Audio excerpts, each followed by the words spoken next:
So masculinity is a problem because it is a condition where you will fight back, which is the number one thing that they never wanted. Where there are masculine men, there are safer environments. And what do I mean? This whole toxic masculinity farce that people try to toss out here. The term toxic masculinity came from two Caucasian men. There we go again. Shepard Bliss and Robert J. Stoller. Number two, if that term came out and then it became overshadowing of what masculinity is, it blurs the lines of what masculinity is and what it is not. So now what people perceive as masculinity is putting their hands on a woman. That's masculine. No, that's not what masculinity is. Masculinity would prevent a man from putting his hands on his woman. Masculinity protects the community. Masculinity raises and respects children. Masculinity secures women. Masculinity makes it to where you're not going to step over here and not get checked if you don't operate properly. That's what masculinity is. Toxicity is the opposite of masculinity. You can't even put those together, because the other thing is you knew it was an agenda because you never hear people talk about toxic femininity.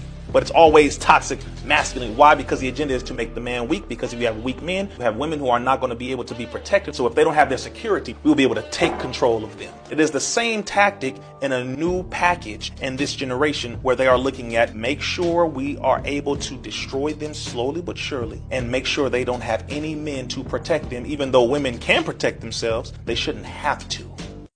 I think one of the most attractive things that a woman can do is love herself. A woman that loves herself, sure of herself, and that respects herself, that's a different type of woman.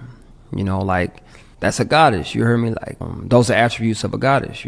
A woman that know herself. You know what I mean? That's taking the time to evolve and to deal with her traumas, you know what I'm saying? And to ask herself the hard questions and to do the shadow work, you know, and to grow. You heard me? That's a different type of woman. Those women are hard to find, but when you find them, you keep them.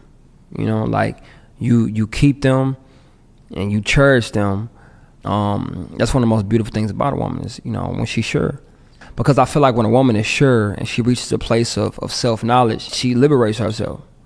And as a man, when I see a woman like that, I'm knowing that I have to approach this differently, treat this differently. I have to value this differently. And if I'm not willing to do those things, I need to stay away from this woman. I need to not touch her. And I think one of the most dangerous things a woman can do is devalue herself to be accepted. I think it's dangerous, you know what I mean? Because where does it end? To some people in society, a woman that's sexually liberated, financially liberated, a woman that's spiritually liberated, it's intimidating, you know what I'm saying? But to a person like me, I think that shit beautiful, because that woman knows herself.